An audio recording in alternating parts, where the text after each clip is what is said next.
afternoon, everyone. As Fred said, I work for the BBC here, but I'm doing this in my personal capacity to do my bit for the African Leadership Network. And so I've been asked to speak to Zena to give us a view from the trenches of what's taking place, how people are living in prosperity. And so, Zena, I think I'll begin by asking you a couple of questions that I've been asking a few of you around here. Please tell us where exactly you come from, how old you are, and what you think makes a good leader. Okay, my name's Zena Ali. I come from Kibera in Kenya, Nairobi. I'm 38 years old, and I think a good leader is somebody who can deliver, who can be there for everybody when you are needed. And a leader should be a master, not just leadership. Yeah. So there is a lot to leadership. So what was your own path to leadership? When I was young, I used to order the other girls who are behind me. So I thought I can be a good leader. When I went to high school, I was... Were you a prefect? Yeah, I was given prefect because I like being a leader. Charge. Yeah, it was in me. Yeah. So I thought I could be a good leader. Okay. Yeah. So we know that you come from Kibera. We know that Kibera is sub-Saharan Africa's largest slum, which means that we know that it has the challenges that a lot of urban areas in Africa face, challenges of sanitation, hygiene, crime, and violence. Now, what we don't know is about the state of prosperity there.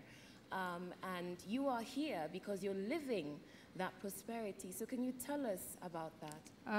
About prosperity, Kibera, as at now, we are very far because... Because I see we're seeing some pictures. Yeah.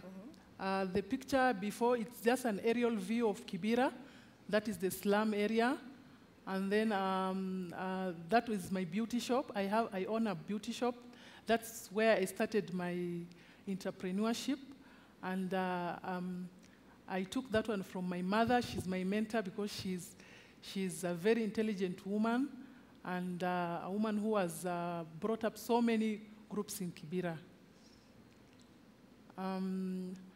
Kibera as a whole, as you can see, right now we have financial institutions like Equity Bank. It is there. We have Cooperative Bank. 5 years ago, we used to go to town, to the city, to go and bank our cash or withdraw. But right now, I can just walk a walking distance and I withdraw money or I bank. There is also M-Pesa services.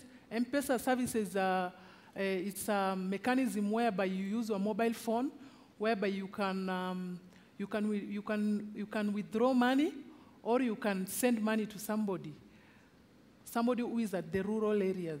So it's very effective and it's really helping. How has this changed your life as a business owner? It has really changed my life because, as I said, I'm an entrepreneur and I have a business. Most of my customers, sometimes they pay me through the M-Pesa. I also pay my bills, electricity bill, water bills, through the M-Pesa. So it has really helped me on that area. There before, as you can see, Kibera, most of the people are living in 9 by 9 feet house. Like that one is a mud house. But we are very grateful to our government. Right now, we have an upgraded houses. You can see behind there. They have been upgraded. 2,000 Kiberians have been vacated to those houses. And the question is, we were asking, what about us? Because the Kibera population is 1 million. So if 2,000 have been allocated the houses, what about the 2% who have not yet been allocated? Have you gotten an answer to that question? I don't have an answer as at now. Okay. Yeah. I saw that there are some things which we can do. Like me personally, I can do. And I can fill the gap which the government or the other association has not yet done. So I came up with an idea whereby I give out food to members. Members come and join my organization, which is a community-based organization called KCCN. Which stands for? It's KCCN stands for Kibera Community Communication Network, whereby members come in, they join, they pay 200 shillings as registration, and then they serve with the organization for 10 weeks. They qualify to get food of 2,500 shillings, which is non-perishable food. And they pay me in installment for 8 weeks. And I've seen it working. So is this the merry-go-round concept, where you put in a bit of money every month and then you get something after a finite period? It's not really a merry-go-round, but I took the concept from the merry-go-round thing.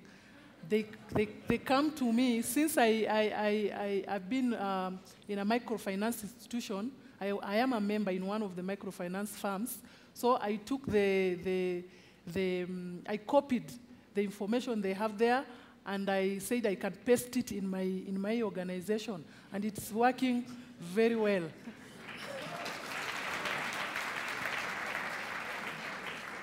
Do you know how many people you fed as a result of your KCCN? As at now, since the organization is still it is doing its pilot project. How old it's now 1 year. Okay. I've registered 25 members as at now, and 20 of those members are at cycle 3. We have cycle 1 where you qualify to get 2,500, and then cycle 2, 3,000, cycle 3, 3,500 food, Kenya shillings. Yeah. Well done. So my projection is by the end of 3 years, I'll have fed like 500 families, and that will be great.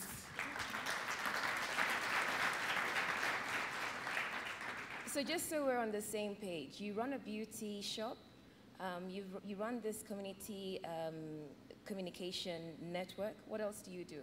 I'm also an administrator at Mchanganyiko Women's Self-Help Group. What does Mchanganyiko stand Mchanganyiko for? means diversity. In Mchanganyiko, we have women from all tribes of Kenya, and we do social economic activities there. For instance, we have a sack garden whereby we plant vegetables, as you can see. And you can see that lady is plucking up the vegetables, whereby we don't go. Yes, kumawiki. Yeah, those are kales and spinach. And we are very grateful to one of an organization called Solidarity. They came up because they saw we are so active. They gave us a greenhouse, whereby you can see there, that is a tomato greenhouse. And that is the outside part of that greenhouse, and that is me there. Zena, it's a real privilege to speak to you, but it sounds as if you have a lot on your plate. And so there must be some challenges to what you do and to being a leader. What are they? How do you see them? There are challenges to be a leader because sometimes I miss time for my family because I'm married.